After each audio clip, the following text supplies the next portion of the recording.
Les bruits de ma ville est un podcast qui traite des sujets dont l'objectif est de nous éclairer sur l'impact de l'Évangile dans le monde. À travers nos partages, nous désirons toucher et fortifier nos auditeurs au moyen de conversations sur des expériences vécues, entre autres, afin de mieux connaître et servir Dieu.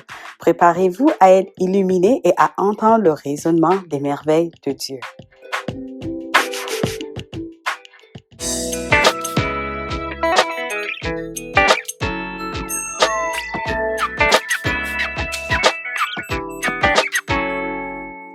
Bonjour à tous!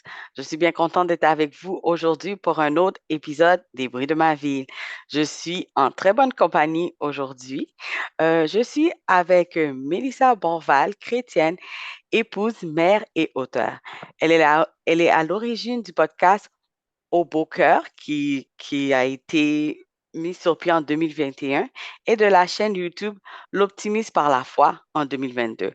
Elle est auteure de 2 ouvrages et au travers de ses écrits, elle redonne du courage, de la détermination et de l'espoir. Bonjour Mélissa, comment ça va? Bonjour Consuela, ça va très très bien. Oui, Merci pour ton invitation en tout cas. oui, super. Merci d'avoir accepté de venir au bruit de ma vie. Je suis bien contente d'être là avec toi aujourd'hui. Donc, on va parler de plusieurs choses. Euh, Comme on dit, tu as un très beau témoignage. Tu es aussi auteur de deux livres. Donc, on va parler de ces 2 livres-là aussi et de ton témoignage. Donc, parle-nous un peu de toi, on va dire de ta famille. Est-ce que tu as toujours été chrétienne? Est-ce que tu as grandi dans une famille chrétienne? Alors, moi c'est Mélissa, antillaise d'origine. Alors, je ne sais pas si ça va s'entendre au niveau de l'accent, mais je suis plus précisément de la Guadeloupe. Et je suis née dans une famille chrétienne, oui, je suis l'aînée. J'ai une sœur et un frère. Actuellement, j'ai 33 ans. Et après le bac, j'ai fait la première année de médecine. Grâce à ça, j'ai pu intégrer l'école de sage-femme de la Martinique. Et puis, à la fin de mes études, je suis venue en France métropolitaine pour travailler. Donc, j'ai d'abord été sage-femme en clinique. Et puis, après 3 ans d'exercice, je me suis tournée vers le libéral. Actuellement, je suis mariée. J'ai 2 petites filles de 3 ans et demi et 15 mois. Et à côté de tout cela, je suis en deuxième année de théologie. Si je devais me décrire, je dirais réservée, mais fonceuse. C'est bien. Tu dis que tu es sage-femme de métier.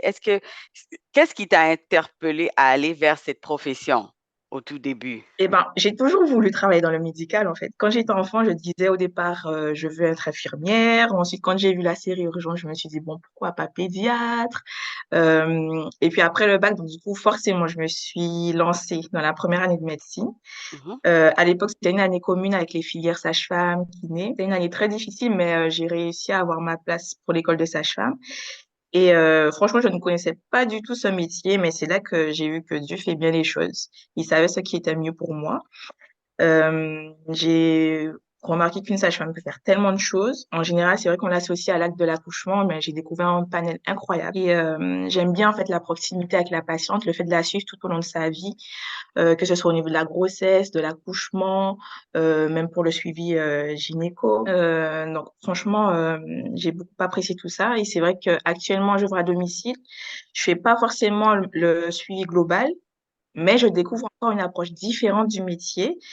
Et c'est ce que j'aime en fait. Je n'aime pas la monotonie et à ce niveau-là, je suis Je veux servie, savoir j'avoue. qu'est-ce que tu aimes à propos de cette profession et est-ce qu'il y a un moment qui t'a vraiment marqué lors de ces dernières années en faisant ton métier? Ce métier, bah, c'est beaucoup plus la diversité, le fait de faire plusieurs choses. On a vraiment le choix. On n'est vraiment pas limité à ce niveau-là. Et si je devais m'attarder sur un fait le plus marquant, ce serait plutôt, enfin, pendant mes études de sage-femme, je sais plus si c'était en deuxième ou en troisième année, c'était mon premier accouchement d'enfant mort-né. C'est vrai que ça m'a marquée. Mhm, C'était une patiente qui venait parce qu'elle ne sentait plus son bébé bouger.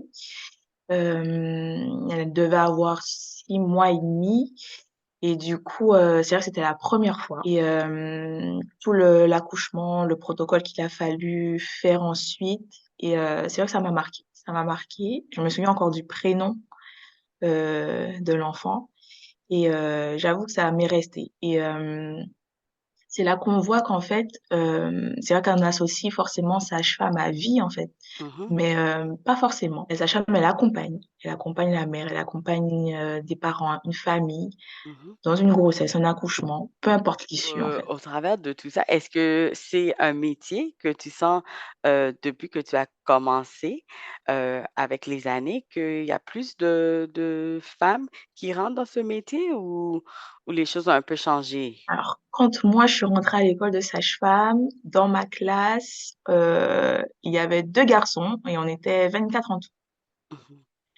Mhm, Sur les 4 années, il devait être 8 garçons et pareil, chaque classe avec 24 élèves. Donc, c'est majoritairement, oui, des femmes, hein, mais on trouve quand même des garçons. c'est ça. C'est ça. Je voulais qu'on rentre aussi dans ton témoignage.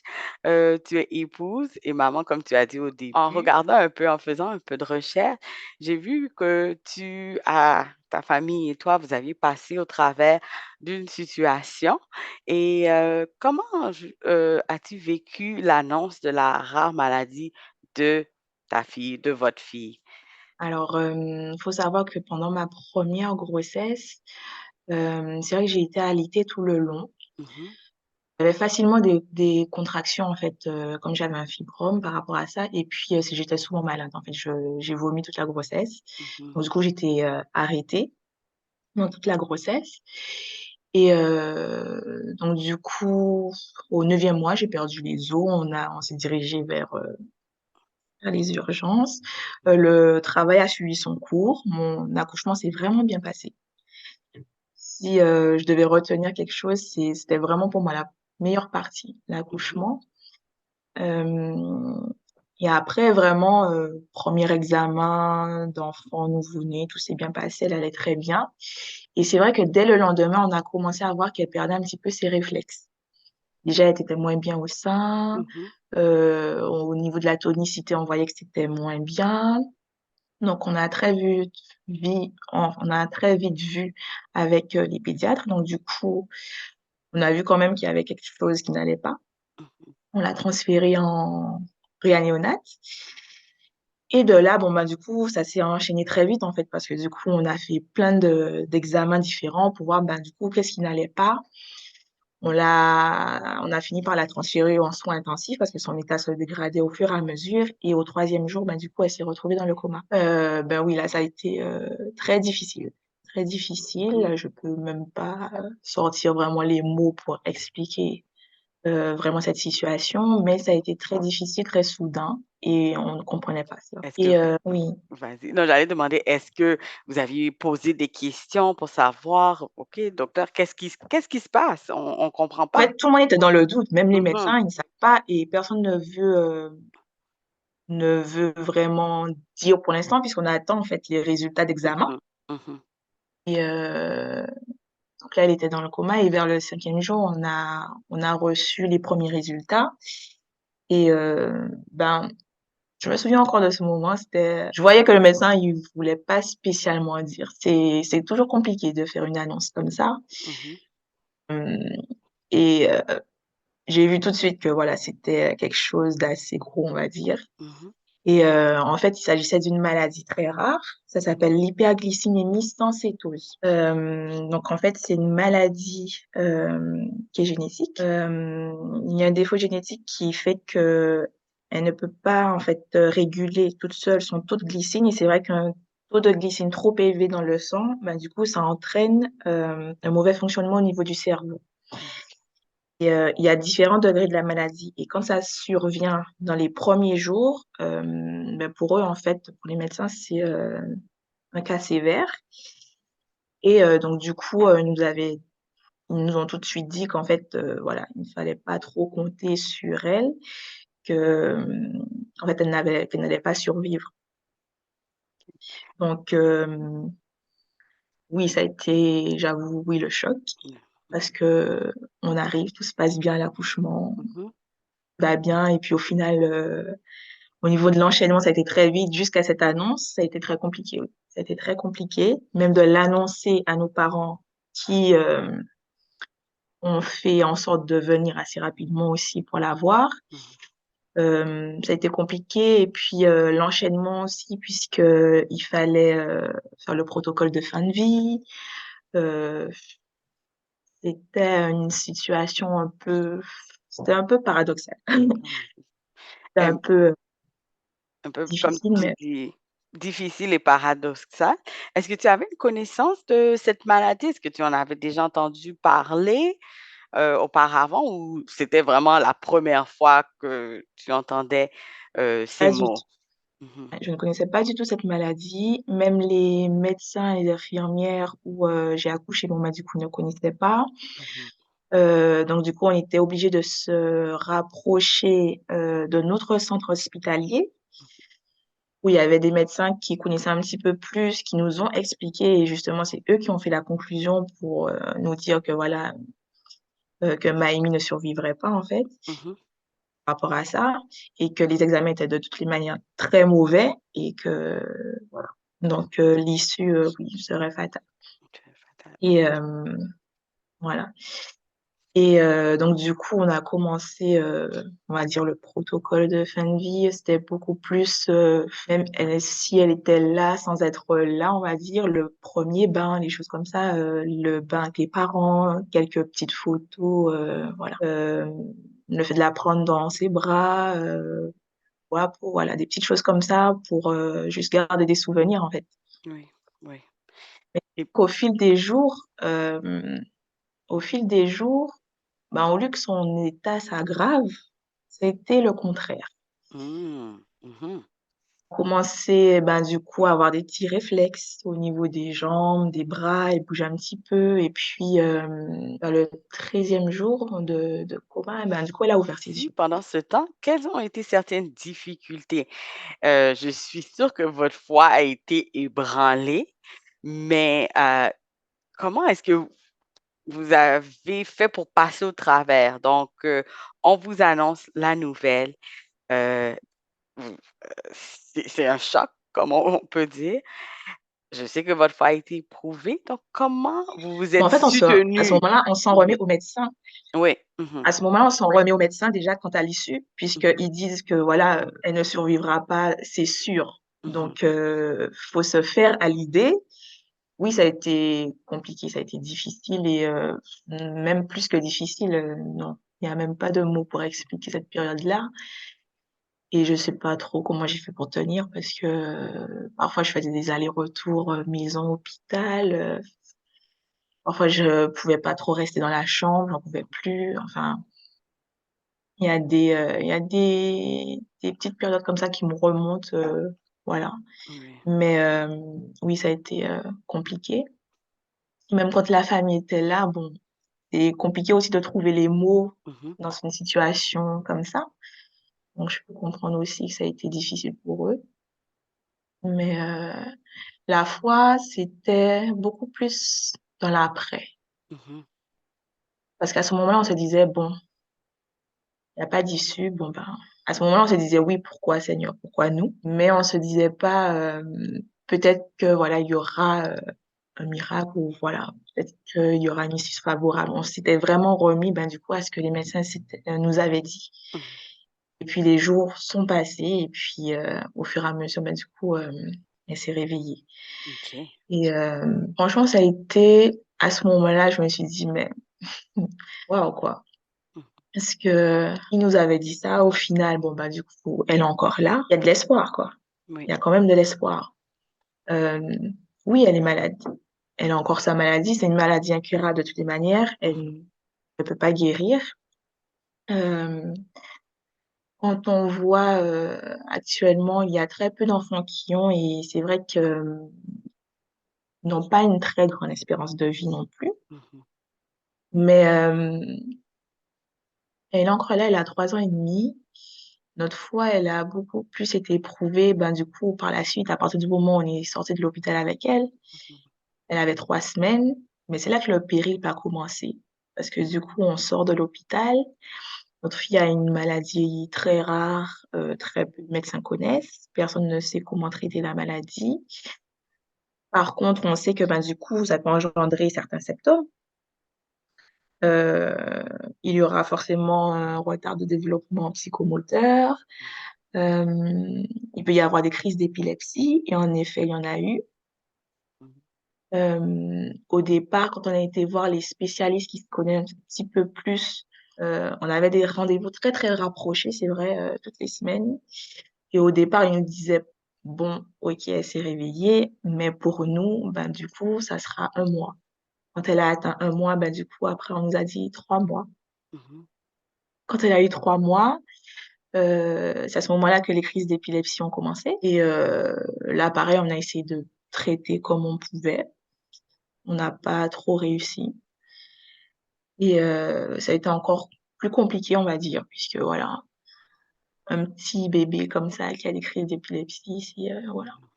Est-ce que on vous avait montré quoi faire quand elle a des crises d'épilepsie?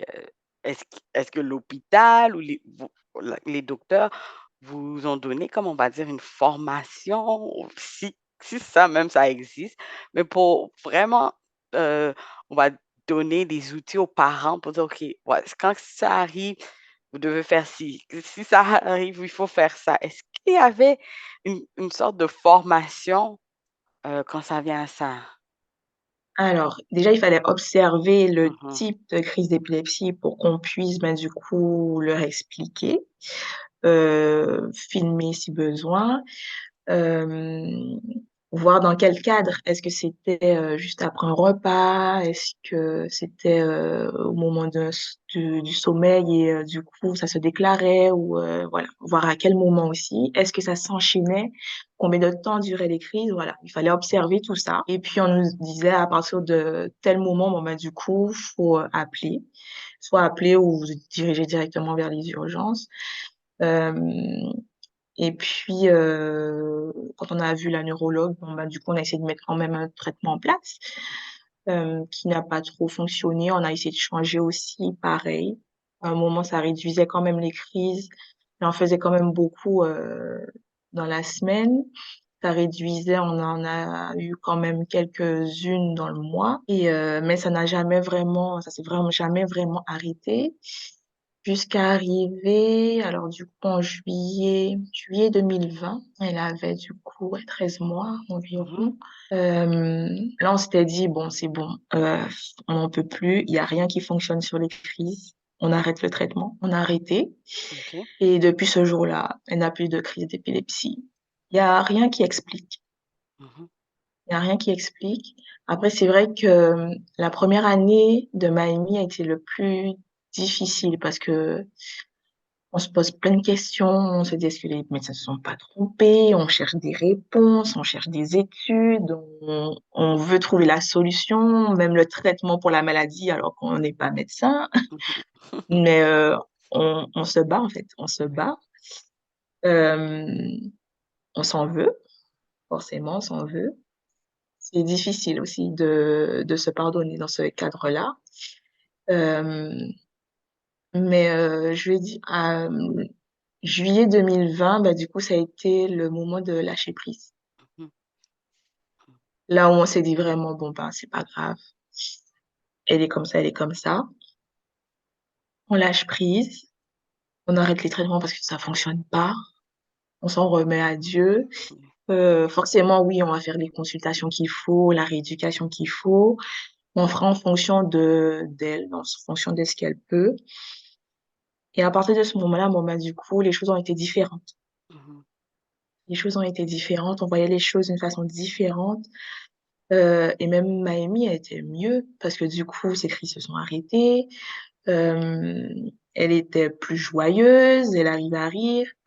Le, la première année, il y avait complètement un détachement en fait. Ce sont des enfants, les enfants qui ont cette maladie-là, qui n'ont pas de réaction d'affection. Difficile de créer un lien. La première année, tu es un bébé, tu n'arrives pas à créer de lien. mhm. Ton bébé te regarde pas forcément, il y a pas de caresse, enfin, c'est difficile. Et après la première année, bah, du coup, tout ça est venu, en fait. Tout ça est venu, les sourires, les rires. Mhm. Là, c'était différent. Il y a C'était eu un différent. changement drastique, on peut dire. Mais oui. Mhm, Et au fur et à mesure, on voyait que ben, du coup, voilà, elle regardait un petit peu partout, elle regardait vers nous. Euh, et même là, sa petite sœur, on voit encore un changement différent. Mhm, Elle ne veut pas rester seule, elle veut rester avec les autres, elle veut rester dans les bras.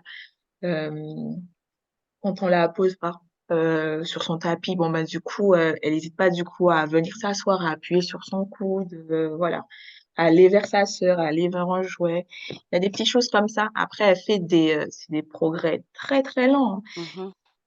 Elle fait voilà, elle fait ce qu'elle peut. On n'est pas de toutes les manières dans une optique où on veut absolument que voilà, elle fasse des choses extraordinaires non plus. On sait que voilà, elle a cette maladie, on fait avec, on fait en fonction de ce qu'elle nous présente, de ce qu'elle peut faire. Voilà, c'est ça. De Mais ce qu'elle peut faire. oui, au Oui. travers de cette épreuve, est-ce que vous avez été, on va dire, accompagné? Donc, la famille, tu as parlé de la famille, mais est-ce que, il y avait les spécialistes? Est-ce que vous, en tant que couple, vous êtes peut-être allé voir des psychologues? Et l'Église, est-ce que vous avez été aussi accompagné peut-être par un pasteur, d'autres membres de l'Église, des amis? Donc, est-ce qu'il y avait des gens qui vous soutenaient en dehors, on va dire, de vos familles immédiates? Alors au départ, bon bah du coup, le suivi est très médicalisé, donc on voit tout le temps des médecins. Mhm, Donc à ce niveau-là, j'avoue qu'on ne nous a pas lâchés. C'est vrai au niveau médical. Et en fait, il y a un revers quand même parce que du coup, comme c'est trop médicalisé, l'attachement se fait moins aussi. Mais à ce niveau-là, oui, les médecins étaient très présents. Les discours qui étaient un peu alarmants n'aidaient pas trop, mais le temps a fait que, bon, ben, du coup, les discours changeaient au fur et à mesure. Il y a forcément un suivi psychologique, c'est imposé. Dans ce genre de cas, oui, c'est obligatoire de toutes les manières, même si on ne veut pas poursuivre. Mais il y a quand même, ben, du coup, de temps en temps, voilà, une piqûre de rappel avec la psychologue pour être sûr que voilà, tout se passe bien. mhm, mhm, Voilà. Après, nos parents, oui, sont très présents, nos frères et sœurs aussi. Quand on était à l'hôpital au niveau de la réanimatoire, notre pasteur y était passé, donc l'église était au courant. Euh, Après, personne dans l'entourage n'avait cette expérience. mhm. C'est plus ça, en fait.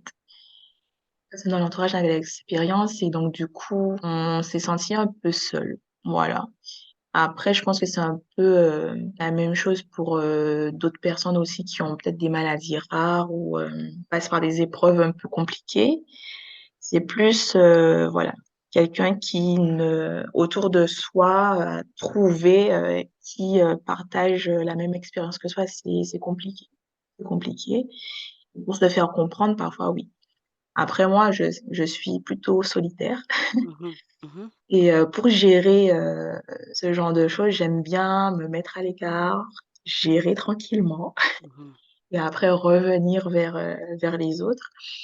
Mais, euh, mais oui, après, ils nous ont entourés comme ils pouvaient au niveau des parents, des frères et sœurs, ils nous ont entourés comme ils pouvaient. Et puis, Est-ce qu'il y a eu quand même un suivi avec peut-être un psychologue, juste pour pouvoir parler? Parce que quand on passe au travers de situations, des fois, on a besoin de parler peut-être avec quelqu'un dans la profession qui peuvent nous aider à mettre des mots on va dire, à notre ressenti, aux sentiments, aux frustrations, à la colère. Est-ce que vous aviez pris un temps ou, comme tu dis, tu as juste préféré, on va dire, prendre du temps seul pour pouvoir mieux avancer? je vais parler pour moi, comme c'est moi Mhm. qui suis là. Oui. Euh, D'emblée, on nous indique qu'il Mhm. faut un premier rendez-vous avec la psychologue. Et à partir de là, elle demande. C'est pas obligatoire Mhm. ensuite, mais elle nous voit au moins une fois. Mhm. Et c'est vrai que moi, au départ, j'avais quand même mal pris parce que c'était imposé. D'accord. Mhm. Imposé. En même temps, bon, c'est c'est compréhensible, c'est logique. Mhm. Mais c'est vrai que moi, je l'ai mal pris. Et après, moi, je l'ai pas revu, hein. Moi, je voulais pas.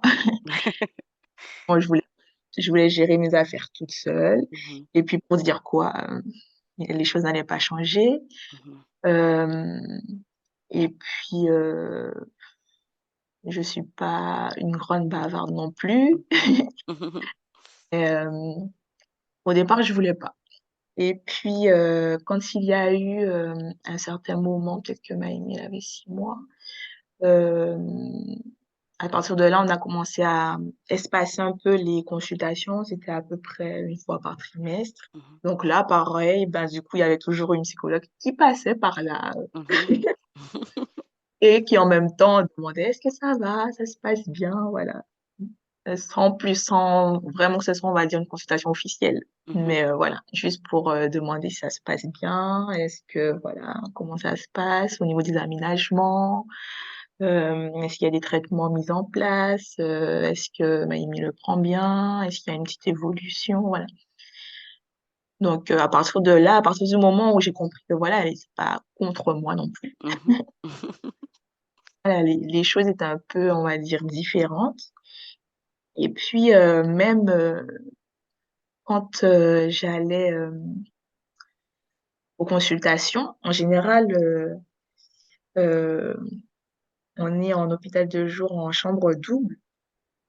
Il y a toujours une maman à côté du coup avec son enfant. mhm, Et même là, au départ, je voulais pas. Je voulais parler à personne. mhm, mhm, Elles essayaient parfois de rentrer en lien. Comment ça se passe? Alors, quelle maladie a ton enfant? Moi, je voulais pas trop parler. J'étais mhm, pas sur ça.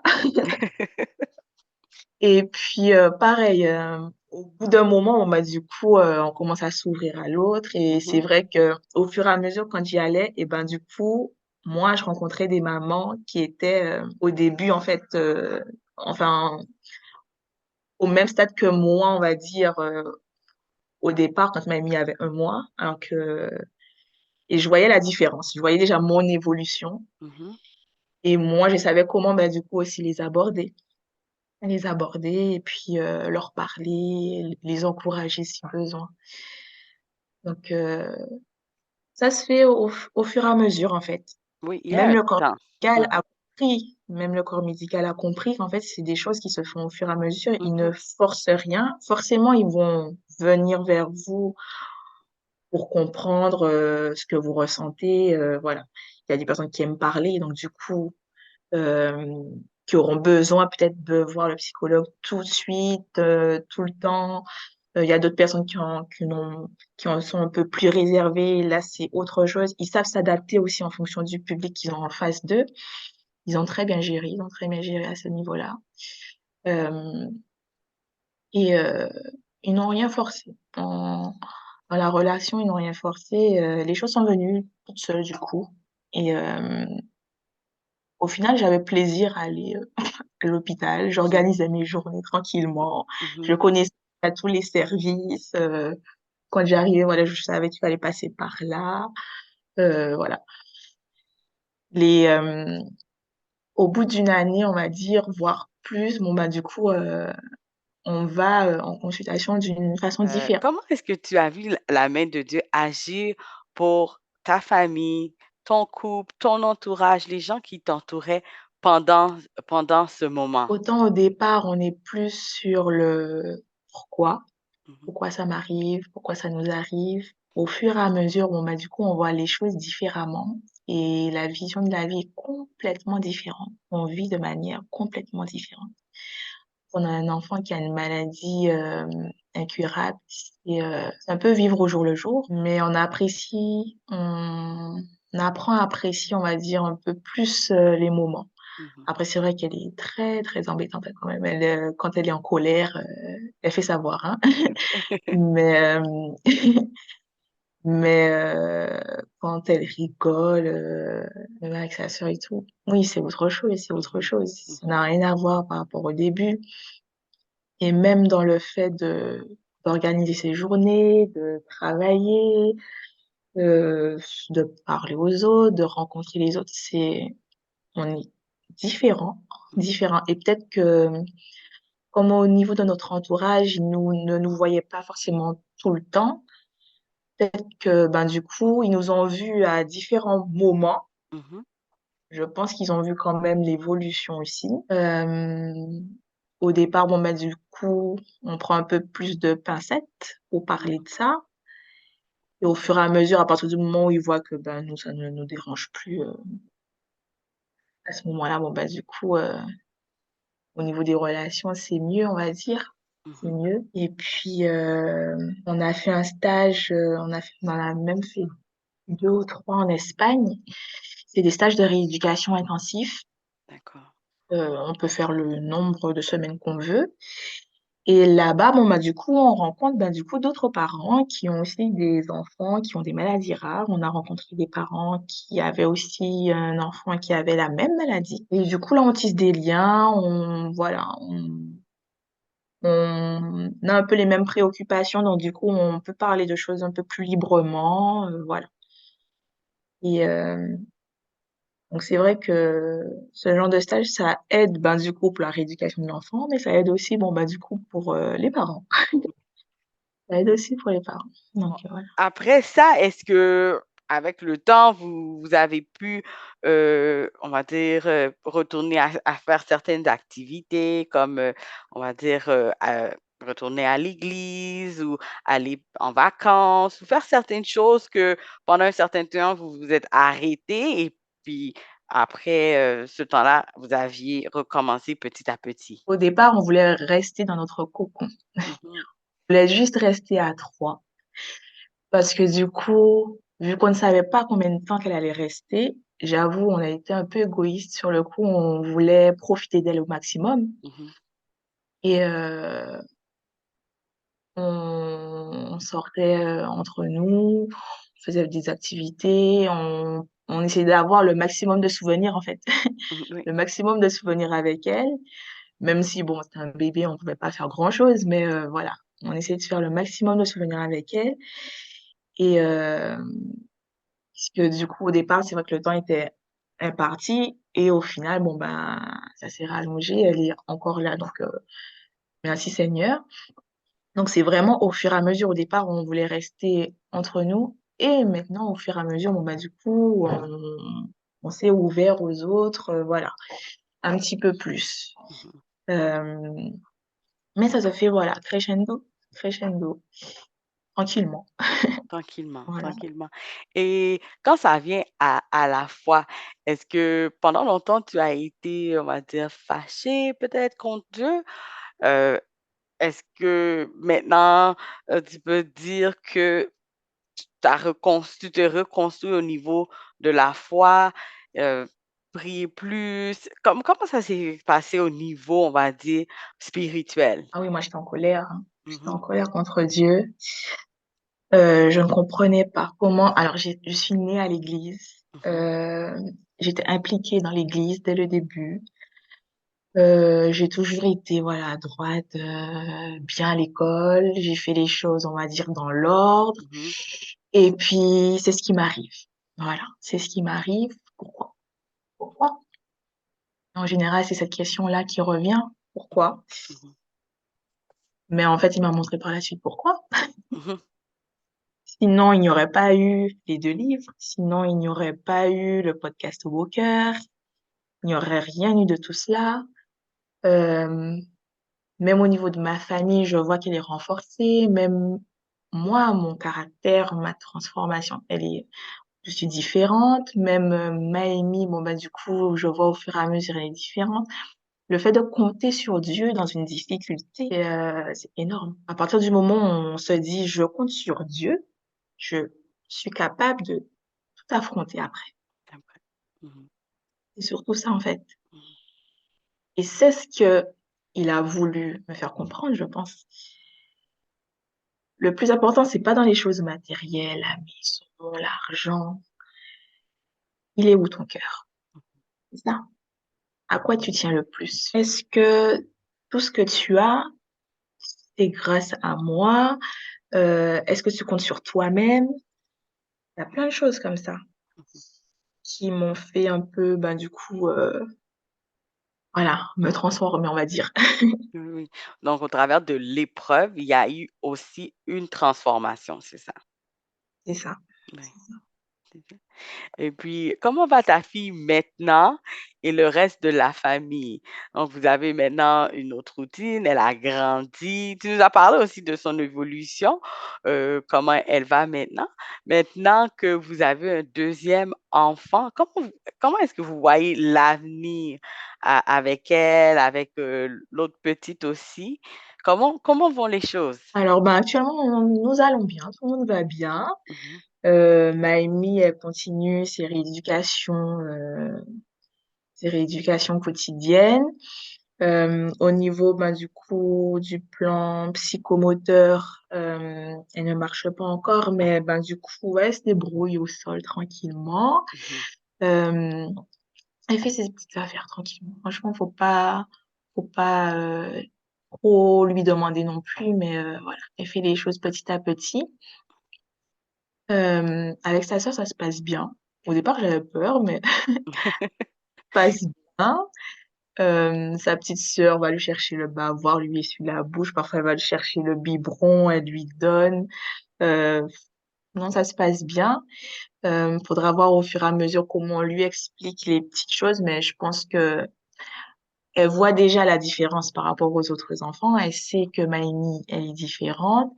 mhm, Elle apprend à vivre avec Maïmi, donc du coup, elle aussi, elle a déjà un autre regard par rapport à ça. Et quand les choses viendront pour lui expliquer, je pense que ça va venir naturellement et qu'elle-même aussi, elle va comprendre euh, par rapport déjà à ce qu'elle fait avec elle. Euh, je pense que les choses vont se faire naturellement et ça va venir tout doucement. tout doucement. Et franchement, ça se passe bien, ouais. Oui, les choses avancent, quoi. C'est ça qu'on peut Oui, dire. voilà. Oui, oui. Donc, ton témoignage, tu as pu aussi l'écrire en livre. Donc, le 30 mars 2022, ton livre Au beau cœur de la foi, vie et confiance est sorti. Pourquoi avoir choisi d'écrire ce livre? J'avais l'habitude d'écrire, j'aimais écrire Mhm, et je suis restée une longue période sans écrire. Et pendant la première année de Maïmi, ça m'a réconciliée, on va dire, avec l'écriture. Et j'ai sorti des petits jets comme ça. Voilà, je sortais parfois des petits jets de ce qui venait sur mon cœur, de ce que j'apprenais durant cette année, voilà, de ce qui venait au fur et à mesure. Et puis, j'ai une amie qui m'a dit, mais pourquoi t'écrirais pas ton livre? Écris ce que tu as sur le cœur, déballe tout pour que tu places ta souffrance, en fait, dans ce livre et que tu n'y reviennes pas. Et elle avait raison, mhm, tout mis dans ce livre. Je n'y reviendrai pas, ça ne m'appartient plus, j'ai tout mis dans ce livre. oui. Est-ce que c'était une sorte de, on va dire, de thérapie, si Ah, on peut appeler ça comme ça? ah oui, carrément. Mhm, J'avoue que oui, dans ce contexte-là, oui, ça m'a beaucoup aidé, oui. mhm. Donc, pendant l'étape de l'écriture du livre, est-ce que parfois il y avait des moments difficiles, il y avait peut-être des doutes, est-ce qu'il y a des morceaux que peut-être tu voulais effacer? Comment a Ah, été l'étape de l'écriture pour toi? au départ, il y a juste, ben, du coup, des morceaux qui me venaient de ce que j'apprenais, voilà, sur ma foi. Je sortais des petites bribes comme ça. Et j'avais même appelé au beau cœur de la tempête. Et Mhm, à ce moment-là, bon, bah, du coup, j'étais toujours dans la tempête, donc je voyais que ça, en fait. mhm, Et au fur et à mesure, bon, bah, du coup, la tempête, elle se dissipe et on comprend un petit peu mieux où Dieu veut nous amener. Et l'étape la plus difficile, bah, du coup, ça a été le fait de raconter l'expérience personnelle. Et au départ, je me suis rendu compte que même moi, je me mettais des freins parce que je voulais pas me souvenir de ce qui s'était passé. Mais en fait, le fait justement de revenir sur cet épisode, les 3 semaines à l'hôpital, de me rappeler exactement, ben, du coup, rien que le fait de la chambre, la peinture des murs, les images qui étaient là, il y a plein de choses qui sont remontées. Ben, en fait, c'est sorti de moi, j'ai posé, et puis voilà. Et ça m'a aidé, oui. Ça m'a aidé. Et mhm, c'est vrai que ce livre, oui, franchement, j'y tiens énormément parce que ça m'a vraiment aidé à ce moment-là. mhm. quels ont été les retours? Est-ce que tu as eu des retours sur le livre? Des gens qui t'ont peut-être parlé aussi de leur situation en lisant ton livre, puis ils ont peut-être passé au travers des mêmes choses ou qui passent au travers des mêmes choses? C'est exactement pour eux que j'ai écrit ce livre. Mhm, Pour ceux qui passent par ce même type d'épreuve, pour ceux qui comprennent. Après, c'est un livre public, donc à partir du moment où l'histoire est publique, chacun, ben, du coup, peut comprendre à sa manière, on va dire. Il y a eu des retours positifs. Après, il y a peut-être des personnes qui ne se sont pas trop mouillées, qui ne savent pas trop aussi comment réagir, puisque mhm. ça reste quand même une maladie incurable, je pense. Donc voilà. Mais en général, oui, ça s'est bien passé. Mais ça reste un livre public, donc en soi. Mais c'est un livre de base pour, oui, les concernés. Avec tout ça, il y a un deuxième livre qui est sorti le 21 février 2023 qui s'intitule Seigneur, façonne-nous au beau cœur. Que voulais-tu véhiculer au travers de ce deuxième ouvrage? Dans mon premier livre, j'étais surtout axée sur la foi, le fait de compter sur Dieu dans notre situation difficile et de voir ce qu'il accomplit sur la situation directement. Et dans ce second livre, je m'attarde plus sur la transformation qu'il opère en nous durant l'épreuve quand nous décidons de nous abandonner complètement. Alors, bien souvent, on souhaiterait se décharger de ce fardeau. Pourquoi Dieu permet-il cela? Qu'est-ce que j'ai à y gagner, à apprendre? Pourquoi moi? Pourquoi maintenant? J'avoue, ce n'est pas facile, puisque quand on souffre, on souhaite que tout le monde le sache, et Mhm, parfois même que le monde souffre à notre place. Et ce n'est pas un tort d'avoir une reconnaissance, mais autant une épreuve de vie. Elle a la capacité de noircir notre cœur et de le rendre dur comme de la pierre. Autant au contact de Dieu, il est possible de le rendre pur comme il le souhaite. Et c'est ce que je voulais faire ressortir. Et dans ce livre, je parle de la peur, du doute, de la solitude, de se remettre en question, de trahison, de péché, mais aussi d'amour, mhm, d'amitié, de victoire, de pardon, de destinée, de Jésus, la vie. mhm. Ce second livre était aussi difficile à écrire d'une manière tout autre. Parce que il y a bien des points sur lesquels moi aussi je dois laisser Dieu me façonner encore, j'avoue. Oui, toutes nous autres. Ouais. Et puis, dans tout ce que je fais, je ne sais jamais comment il va être accueilli, mais je sais que je dois le faire. Je sais que je dois le faire, donc je le fais. Et pour le coup, là, le Seigneur a bien travaillé sur ma peur. Je me suis lancée et voilà, j'ai fait un deuxième livre et voilà. Donc, ça, c'est un autre projet qui est dehors. Et puis, qui sait, hein? Peut-être qu'il y en aura d'autres aussi. Je sais que tu as travaillé sur plusieurs autres projets, entre autres le podcast Au Beau Cœur et aussi Envoie ta force. Comment sont nés ces deux projets? Est-ce que tu peux nous en parler un peu? Oui, en fait, tout ce que je fais se rejoint. Suite à l'expérience avec Maëmy, en fait, j'avais vraiment envie de me rapprocher de ceux aussi, qui passaient par là. Le compte Instagram Envoie ta force, c'est une communauté de personnes, essentiellement malades ou qui passent par des épreuves de vie et qui ont besoin, en fait, de s'encourager les uns les autres. Voilà. Donc c'est vraiment, un compte, d'encouragement. Ils ont même participé, au premier ouvrage, Au beau cœur de la foi. Hem et puis, je me suis du coup, dans la même période, lancée dans les podcasts Au beau cœur, toujours dans le même but, pour s'encourager les uns les autres et je voulais que ce soit lié à ma foi. Donc du coup, ça traite de différents sujets, mais toujours un peu liés à la Bible. Mhm. J'invitais, voilà, comme tu le fais là, Oui. j'invitais certaines personnes, bah, du coup, voilà, à, à étayer un petit peu plus un sujet, ça pouvait être une épreuve de vie, ça peut être, un fait de société, mais on rentrait un petit peu plus dans le vif du sujet pour le comprendre par rapport à notre vie personnelle. Et puis, la même chose aussi pour la chaîne YouTube, l'Optimise par la foi. Ouais et ben, du coup, ça a été la continuité.